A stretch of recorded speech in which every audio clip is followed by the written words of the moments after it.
자, 1번 자본적 지출을 수익적 지출로 잘못 회계 처리한 경우 재무제표에 미치는 영향 뭐 이런 거 많이 했죠, 그죠?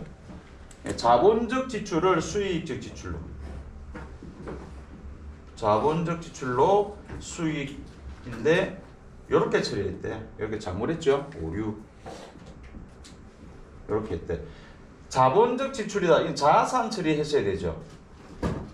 자산 처리 했어야 되는데 뭐 처리했다? 비용 처리한 거야. 그죠? 그러면 자산 처리해야 하는데 비용 처리했으니까 자산의 과소평가됐겠죠. 그죠? 비용이 과대평가됐을 겁니다.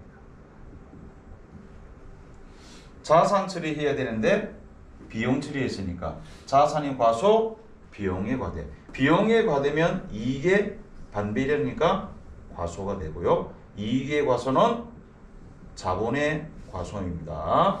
왜? 이익이 자본에 포함되기 때문에. 같다 이렇게 볼 수 있죠. 그러면 옳은 것은 1. 자산이 과소. 답 1번이네. 자, 이익의 과소죠. 자, 자본의 과소입니다. 얘들이 같은 걸 했죠. 부채가 어디 있어? 부채 없죠? 자본입니다. 됐습니다.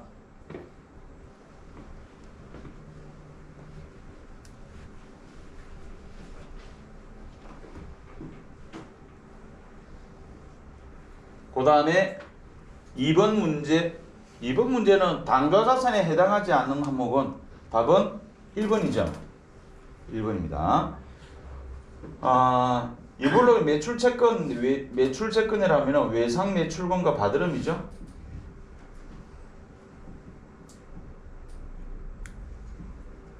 그건 단기 투자자산, 이게 단기자들한 게 있죠. 단기 계여금, 단기 매매증권, 단기 금융상품. 요 세 가지를 통합한 게 단기 투자자산입니다. 영업권 무형자산이죠. 요거는 뭐 선물 같은 문제입니다. 출제자가 아나 풀어라 하고 던져준 겁니다.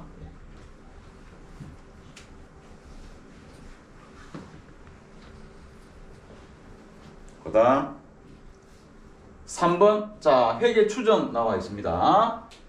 자, 회계 변경. 자, 다시 회계 변경이라는 것은 회계 변경이 뭐냐? 자, 전기에 A라는 방법을 사용을 했으면 단기에는 역시 똑같이 뭐 A라는 방법을 쓰는 게 맞죠? 여기 이제 계속성의 원칙입니다. 계속성의 원칙. 웬만하면 같은 방법을 써라 이런 뜻이죠. 자, 그럼 왜 또 같은 방법을 써야만 뭐가 되죠? 비교 가능성이죠. 비교가 가능하다는 거예요. 알죠? 비교가 가능하다. 서로 비교가 가능하다. 비교 가능성이 높아지는 거죠. 그런데 그때는 A라는 방법이 맞아. 그런데 지금은 B라는 방법이 맞다. 그죠? 그 회계 환경, 기업 환경에 중대한 변화가 발생했다. 그 다음에 그 기업 회계 기준의 변경. 그때는 맞고 지금은 틀리다. 이런 경우입니다. 그때는 A가 맞는데 지금은 B가 맞다. 그럼 바꿔줘야 됩니다. 그 이걸 두고 뭐라고 부른다? 회계 변경이라고 부르죠. 이걸 두고 회계 변경이라고 부릅니다. 그 회계 변경에는 만약 변경을 했다. 변경을 했으면은 그러면 요때 A법 썼고 B법 썼으니까 서로 비교가 안 되죠. 그래서 어떻게 다시 돌아와서 얘를 B로 새로 또 계산해 주는 거야. 요 시기에 다시 돌아가서. 왜? 그래야만 어떻게 돼? 서로 비교가 가능해지죠. 그래서 이걸 두고 뭐라고 그런다? 소거법이라고 그러죠. 돌아가서 알죠? 돌아가서 고치는 것을 소거법이라고 합니다. 그런데 그냥 여기서부터 시작하자. 알죠? 그냥 여기서부터 시작하자. 그래서 전진법이랍니다. 그래서 소급법이 있고 전진법이 있다. 자, 그 회계 변경에는 회계 정책 변경이 있고 회계 추정 변경 이렇게 두 가지로 나눕니다.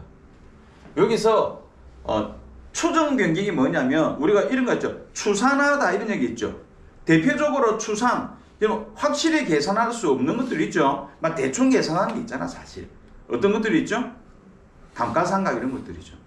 감가상각을 어떻게 그걸 확실히 계산해? 그죠? 확실히 계산할 수 없지만 어떻게 합니까? 그냥 나누기 몇 년 바로 때려버리죠. 그 정액법처럼. 그게 어떻게 그렇게 계산이 되냐고.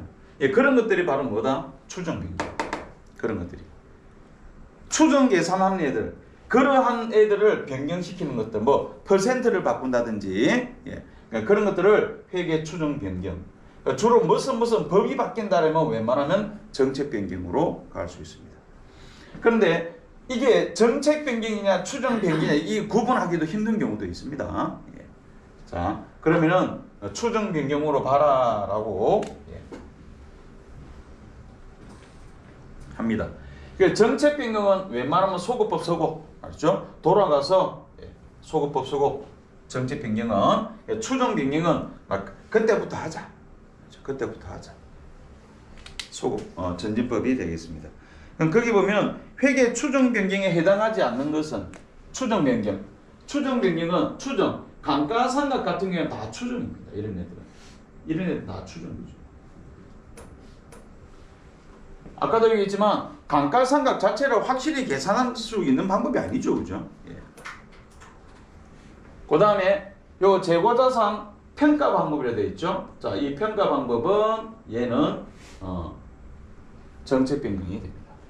재고자산 평가하는 평가 방법들이 여러 가지 있잖아. 수량을 결정하는 방법 중에서 계속기록법과 실제재고조사법이 있고, 단가 결정 방법에서 개별법, 선의선절법, 후의선절법, 이동평균법 이런 것들이 있죠. 예. 예, 그런 거 바꾸는 것을 우리는 회계 정책 변경이라고 합니다. 근데 4번은 뭐냐? 진부화 여부에 대한 판단. 진부화가 뭐냐면은 진부화가 이겁니다. 예를 들어서 지금 아이폰 15가 나왔단 말이야. 막 열심히 팔고 있는데 아이폰 16이 나왔어.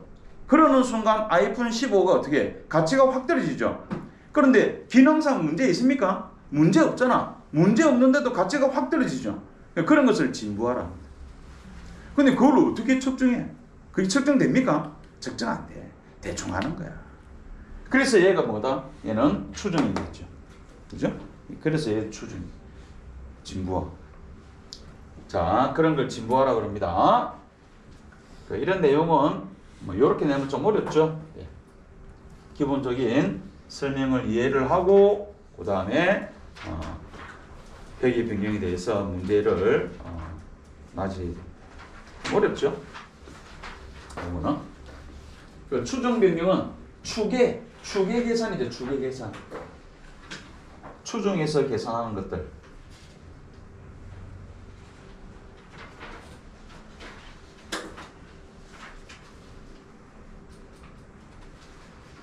그 대손을 예상한다. 그걸 어떻게 알아? 그죠? 대손 1% 예상한다. 그런 걸 정확하게 알 수는 없죠. 다 추정입니다. 그 다음에 4번 문제. 자, 4번 문제는 자본에 대한 설명으로 옳지 않은 것은, 자, 먼저 유상증자 시 유상증자, 이 정자는 주식을 발행하는 거죠. 대변의 자본금, 여기 자본금, 여기 정자죠. 정자입니다. 유상, 돈 받았다는 거예요. 보통 예금이라면 유상증자가 되는 겁니다. 자, 요때 10,000원이고 요때 9,000원이다. 그럼 요 1,000원이 뭐야? 할인 발행한 거죠. 주식 할인 발행 자금. 그죠? 이 주식 할인 발행 자금은 자본 조정이다. 맞죠? 자본 조정. 반대로 주식 발행 초과금은 자본 잉여금이죠. 자, 맞는 말이고요. 자, 요때 주식 발행비가 들어간다. 신주 발행비, 주식 발행비가 들어갑니다. 요때 주식 발행비를 예를 들어서 50원이 들어갔다. 옛날에는 신주 발행비 이렇게 했었습니다. 지금은 신주 발행비 안 하고 여기에서 이렇게 이러면 대차가 같아지죠. 그죠? 비용으로 처리한다? 땡. 비용으로 처리하지 않고 자 주식 할인 발행 차금 혹은 주식 발행 초과금이면 초과금에서 차감 비용으로 처리하지 않는다. 신주 발행비가 들어가면 주식 발행할 때 들어간 비용들이 있죠.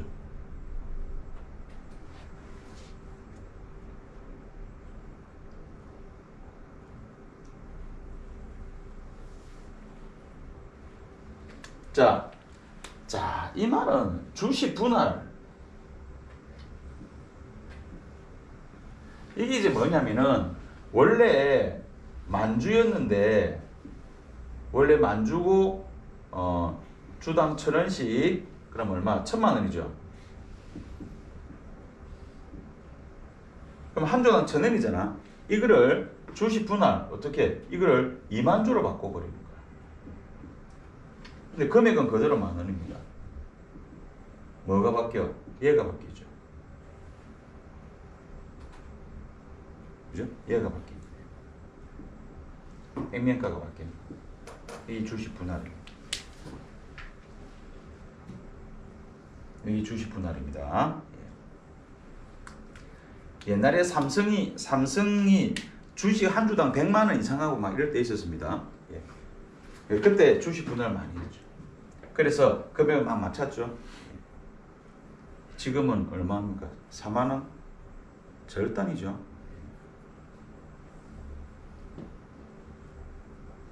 자, 자본금에는 영향을 안 미칩니다. 그대로. 수만 증가된 거예요. 이게 주식 분할. 이건 어쩔 수 없습니다. 이거는 답을 2번을 딱 이렇게 내줬죠. 내주고 나머지는 어렵게 해놨습니다. 자, 무상감자. 자, 감자는 정자는 이게 정자죠. 이게 정자고 감자는 이게 감자죠. 얘가 감자입니다. 감자 무상 뭐 결손금 이런 거 처리하는 겁니다. 손해 봤죠? 우리가 손해 본 거. 내가 손해를 봤는데 결손금이 있는데 이 결손금을 메꾸기 위해서 자본금을 이렇게 줄이는 거예요. 이걸 무상감자라.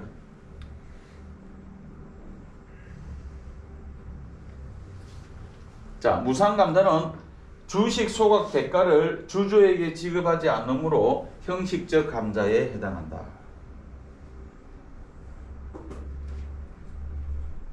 요거는 이제 원래는 대변에 유상 감자는 대변에 요거는 유상 감자입니다. 요거 설명하면은 너무 힘들죠. 이거는 유상 감자. 주식을 돈 주고 사온 거죠. 그래서 태워서 없애버린 거예요. 이거는 주주들한테 대가를 지급했죠. 무상 감자는 주주한테 대가를 지급한 게 아니고 손실을 이런 식으로 주식으로 줄여버립니다. 그러니까 이것을 우리는 형식적 감자다. 깊게 들어가면 어쩔 수 없죠. 자, 됐습니다.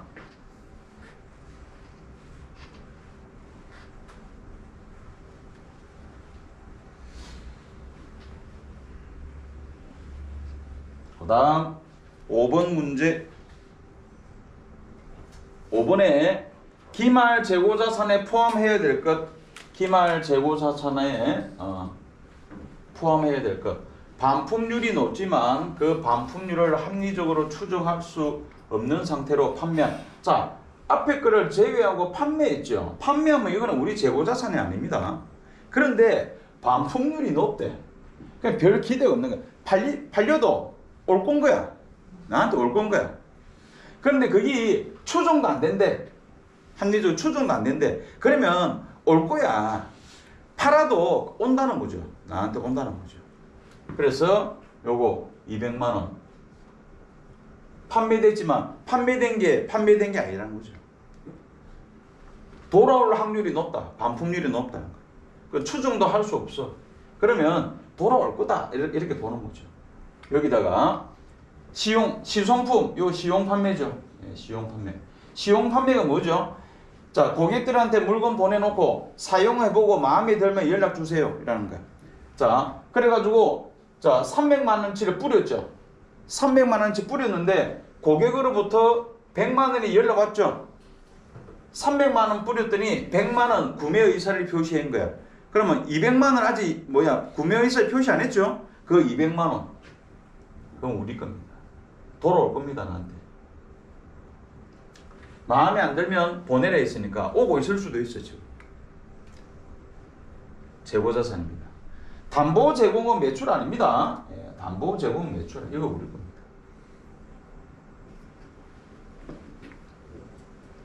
그 다음에 선적지 인도 기준으로 매입한 선적지 인도 기준이 뭐죠? 이게 요거죠? 자, 여기가 선적지입니다. 선적지 인도 기준 하고 미착 뭐야? 배에 실려서 출발했죠. 오고 있단 말이야. 오고 있는 얘를 우리는 미착이라죠. 미착품 맞죠? 미착품이라 부릅니다. 우리가 여기죠. 우리가 여기다. 선적지 인도 기준으로 매입을 해답니다. 실려서 출발해서 이거 우리 겁니다. 그렇죠? 이게 우리 겁니다. 우리 거. 예. 아직 도착 안 했다 이런 뜻이죠.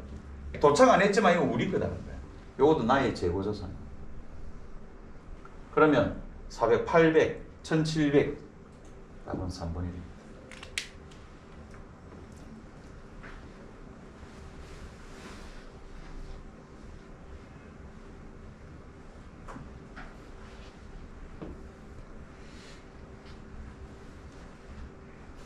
자, 그 다음에 6번 문제 시간이 가더라도 요거 마무리 해버리겠습니다.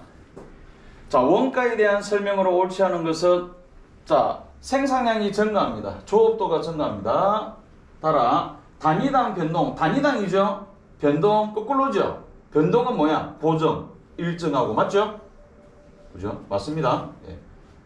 일정, 단위당 고정비는 변동이죠. 그죠? 단위당 고정비는 변동입니다. 변동인데 증가지 감소, 거꾸로 맞죠? 거꾸로잖아, 거꾸로. 감소. 얘가 증가니까. 총액을 물어보면 이름 따라가지만 단위당을 물어보면 이것처럼 단위당 물어보면 거꾸로 간다. 변동이야, 고정 맞죠? 고정이야, 변동. 변동인데 증가지 거꾸로니까 감소. 자, 제조원가는 예, 요 세 가지를 제조원가라고도 하죠. 제조원가라고도 하고 총대비라고도 하고 그죠? 예, 총대비 제조원가 같다. 예, 여기 들어가면 총대비죠, 그죠? 예. 제조원가 이래도 맞는 말입니다.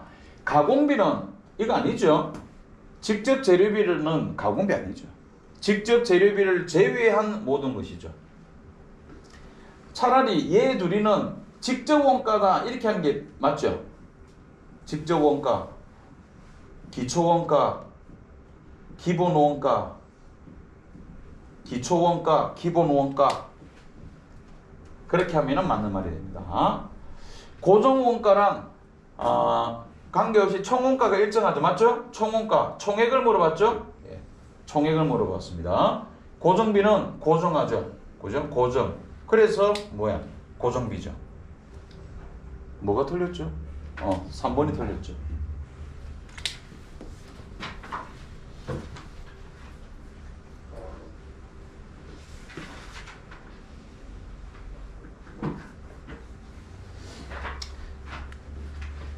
그 다음 마무리 해버리겠습니다. 자, 7번 문제. 자, 7번 문제. 자, 개별원가 계산과 종합원가 계산에 대한 설명으로 옳지 않은 것은 개별원가 계산은 개별적으로 원가를 추적하므로 예, 공정별로 통제하기로 했다. 공정별로 통제하는 것은 종합입니다. 종합. 공정별 하면 종합입니다. 예, 개별은 개별적이죠. 개별은 개별적. 자, 통제하기 어렵다. 맞고요. 종합원가 계산 방법 중 평균법은 기초 제공품 모두를 단기에 착수하여 완성된 것으로 가정한다. 여기 이제 무슨 말이냐? 여기 무슨 말이냐? 자, 밑에 설명이 좀 많은데 만약에 평균법은 이런 의미입니다. 평균법 이거 여기 얘가 선의선출법이면은 선의선출법은 이거죠. 얘랑 얘라를 이거하고 이거를 구분합니다. 구분해서 이거 앞전에서 미완성돼서 넘어왔죠? 그럼 얘 완성시키고 그 다음에 얘 완성시키고 이게 선의선출법입니다. 당연한 거죠. 그런데 평균법은 안 따져. 안 따져. 그냥 다 돼. 이게 요번에 착수분이거든. 그죠? 이거 안 따져. 넣어보고 이거 안 따져. 그냥 요걸로 이렇게 완성을 시키는 거야. 이렇게 보는 겁니다. 예. 여기 평균법이죠.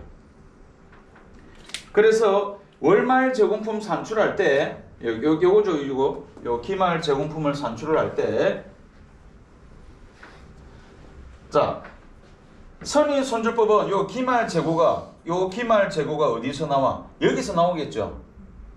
여기서 기말 재고가 나올 거다 이래 보는 거예요. 왜? 이거 완성시키고 그 다음에 얘 완성시키죠. 그 미완성은 여기 미완성이잖아. 어디서 미완성이 나오겠어? 여기서 나오겠지 뭐. 그죠? 여기 선입입니다. 그래서 선입은 기말 제공품을 산출할 때 총대비 가지고 계산을 하고 평균법은 그냥 이것도 퉁 치가지고 완성시키거든. 그럼 뭐 기말이 어디서 나와? 여기서 나오겠지. 이런 뜻이. 여기서 기말이 나오겠지. 이러는 거죠.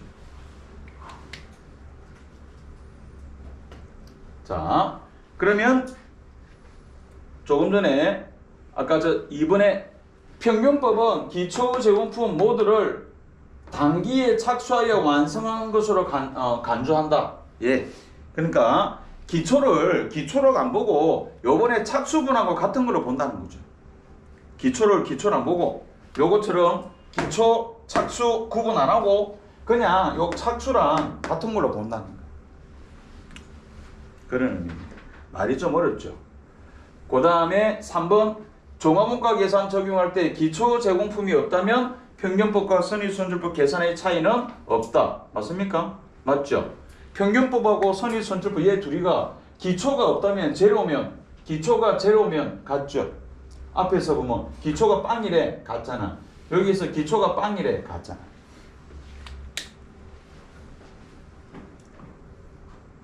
그 다음에 4번에 종합원가 계산은 개별원가와 달리 기말 제공품의 평가 문제가 발생하지 않는다. 이거 평균법, 선의선출법은 개별에서 나오는 게 아닙니다. 종합원가 계산의 개념입니다. 왜냐?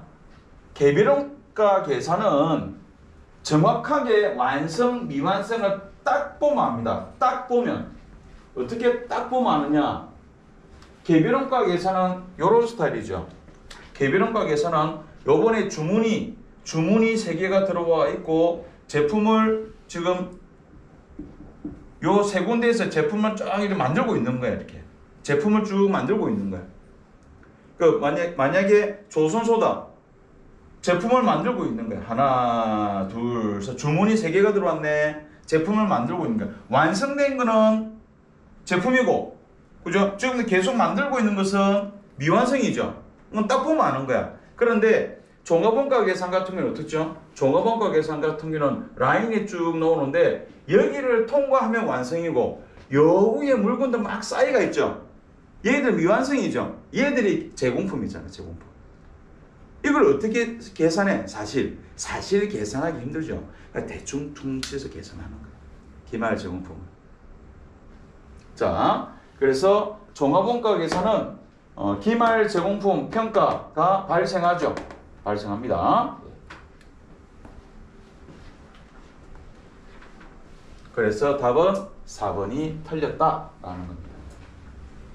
그래서 아까도 얘기했지만 평균법, 선의선출법. 그 평균법, 선의선출법은 종합원가 계산이 대량 생산이죠. 종합원가 계산이 대량 생산이잖아. 그럼 여기서 뭐야? 완성 수량 몇 개 뭐 10,000개, 1,000개 막 이러죠. 대량 생산이잖아요. 대량 생산. 그래서 평균법, 선유선주법은 종합원가 계산의 개념입니다. 7번 답은 4번이 틀렸습니다. 8번. 자, 부분별. 자, 세 가지 있죠. 직접 배부법, 단계 배부법, 상호 배부법. 가장 합리적인 순서가 이렇게 됩니다.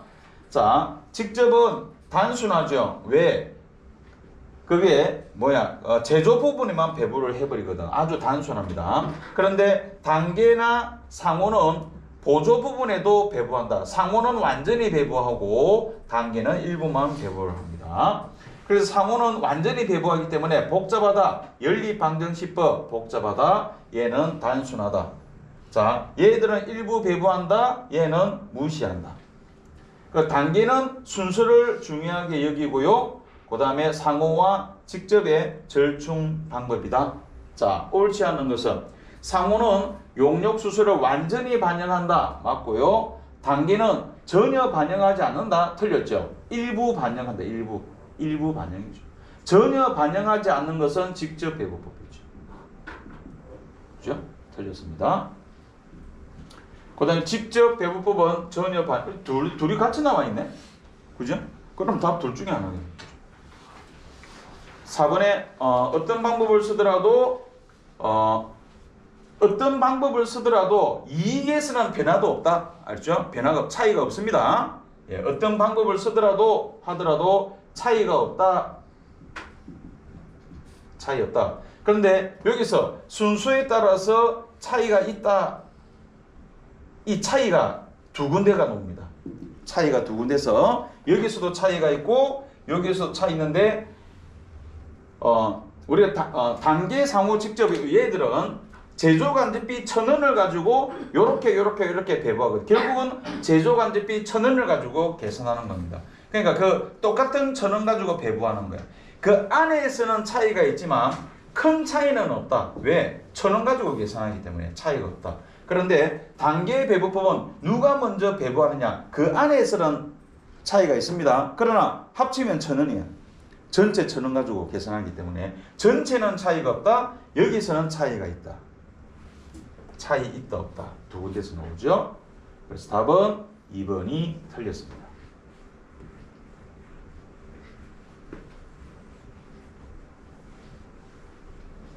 그 다음에 9번 문제. 요거 참 이거 골치 아픈 문제죠. 우리가 이제 원가 얘기할 때 요런 거 있었죠. 요거 당지, 당미지, 전선, 당미지, 전선. 그죠? 우리가 이제 노무비하고 제조경비에서 이래가지고 소비액을 계산하는 겁니다. 나머지는 대변. 자, 여기 보면은 당월 지급액 10만원 여기죠. 당지. 그 다음에 전월 미지급 여기 있죠. 대변. 그러니까 당지, 당미지, 전선은 차변, 나머지 대변. 당미지 2만원 있죠. 당미지 2만원. 그러면 이거 얼마게? 라고 물어봐. 이거 얼마게? 그러니까 당지, 당미지, 전선은 차변, 나머지 대변 이래버리면 됩니다. 그럼 이거 9만원이네? 그런데 이 9만원을 어떻게 배부했다? 예, 제조의 80%. 영업의 20%. 80% 팔고 72,000원. 20% 18,000원. 그러니까 제조간접비, 제조부죠. 예, 제조부에 계상할 보험료는 얼마? 72,000원. 답은 2번이다. 이 문제. 이 문제를 푸는 사람이 있을까? 없다라고. 요런 스타일은 요거는 어쩌다 한 번씩 올림픽 열릴 때 한 번씩 잊어버릴만 하면 한번 오고 있었는데 또 한 번 더 이렇게 됐죠. 한 번 더 제조부 영업부 아주 신박한 문제가 출제가 되었었습니다. 이러면 어렵죠. 한 번도 안 풀어본 스타일. 당지, 당미지 전선 앞으로 4년 뒤에 또 볼 수 있도록. 그 다음에 10번 자, 10번은 나오죠. 평균법, 선의선출법, 가공비. 자, 가공비로. 자, 평균법은 자, 완성 플러스 기말, 기말. 완성 1100개, 기말 200개. 그 뭐야? 완성도니까 그 가공비니까 무조건 환산 60%. 그럼 이거 몇 개? 120개. 1220개. 1220개. 3, 4네. 선의선출법은 여기서 1100개, 200개 60%. 자, 기초가 300개죠. 완성도 20%. 2, 3은 60개. 그죠? 2, 62, 120개. 그럼 이거 몇 개죠? 1160. 답은 4번입니다. 됐나요?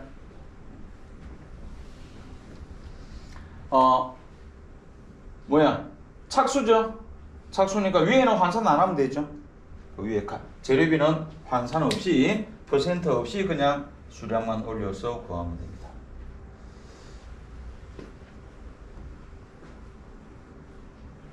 자, 요거 차이가 몇 개죠? 평균법일 때, 선의선출법일 때 차이가 몇 개죠? 60개죠. 그죠? 요 차이가 60개잖아. 그 60개가 뭐죠? 그렇죠. 기초죠. 60개죠? 기초죠? 요렇게 물어본 문제도 있었죠?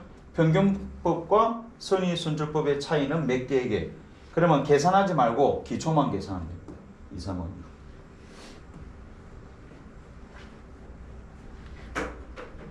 자, 그 다음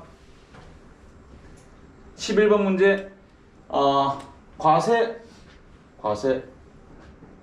고속철도, 과세죠. 고속철도, 그죠? 항공비, 고속버스, 택시, 과세, 버스, 마을버스 면세. 자, 도서대여, 도서신문잡지 면세. 그죠? 도서가 면세니까 대여도 면세. 박물관 이런 것들 다 면세.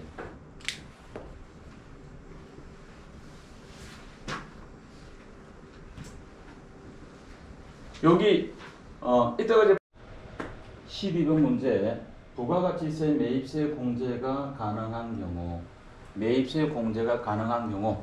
그러면 세 가지는 불공이다 이 말이죠. 면세 사업과 관련 불공이죠. 기업 업무 추진비 불공입니다. 토지 관련 불공입니다. 자, 그럼 답은 4번이 되겠네요. 제조업을 영위하는 사업자가 농민으로부터 면세로 구입한 농산물의 의제 매입세. 제조업이니까 104분의 4 혹은 102분의 2겠죠. 104분의 3이면 뭐죠? 중소기업. 자, 그런데 여기서 이제 또 그 연결해서 알아둬야 될 것은, 만약에 음식점업이다. 식당은 농민으로부터 매입한 거 안 됩니다. 자, 참고로 알아둬야 되겠죠. 12번 답은 4번이 되겠습니다. 13번 문제. 자, 13번 문제는 예전에도 한번 출제가 됐던 문제인데 이번에는 좀 쉽게 출제가 되었습니다. 근로소득의 원천징수식이 옳지 않은 것은, 자, 여기 있는 표를 봐야 됩니다. 자, 1월에서 11월까지 만약에 급여가 미지급이 되었다. 그러면은 12월 말을 원천징수시기.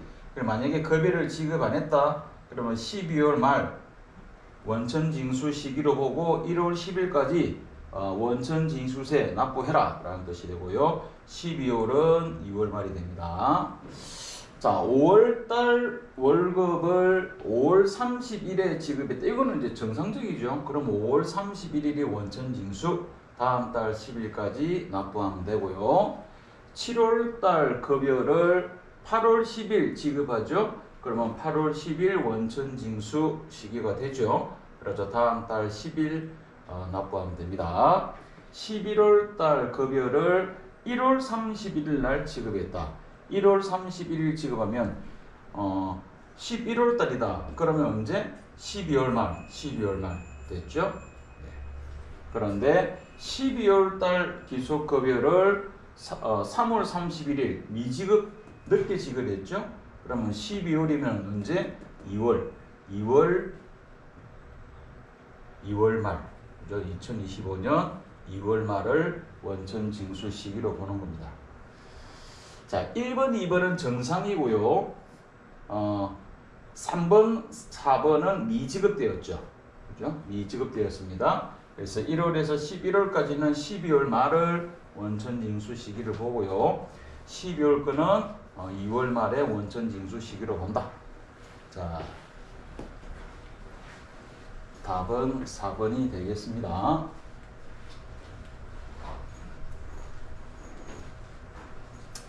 그 다음 14번 문제. 소득세법상 사업소득에 대한 설명으로 옳지 않은 것은,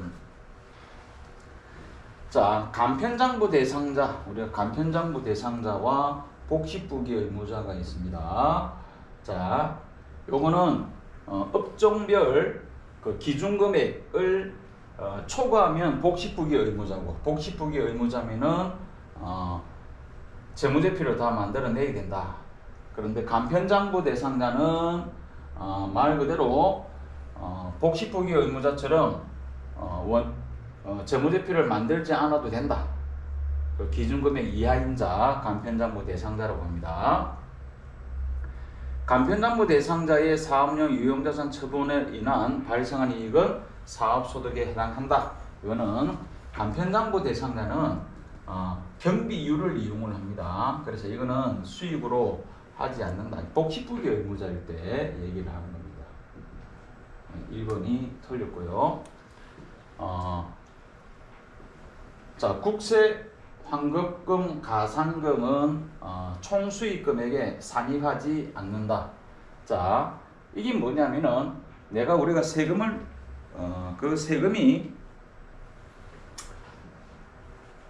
자, 내가 세금을 냈습니다. 자, 그 세금을 냈는데 그걸 환급받았다. 자, 환급받았는데 그럼 그걸 수익으로 잡아서 또 세금을 내느냐? 아니죠. 그죠? 환급받았다. 그걸 수익으로 잡아서 세금을 또 계산하지는 않는다. 이런 뜻이 됩니다. 환급받은 것은.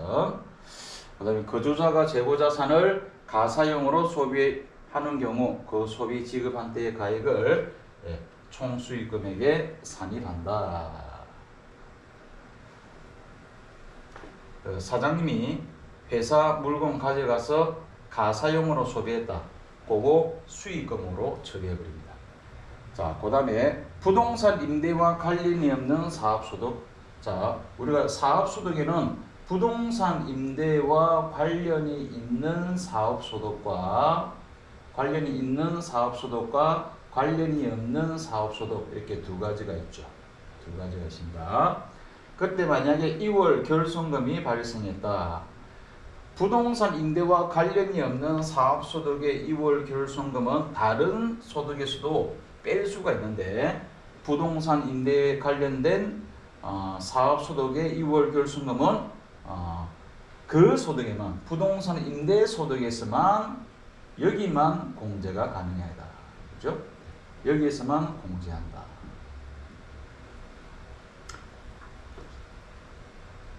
자, 그래서 1번이 틀렸습니다. 마지막 15번 문제.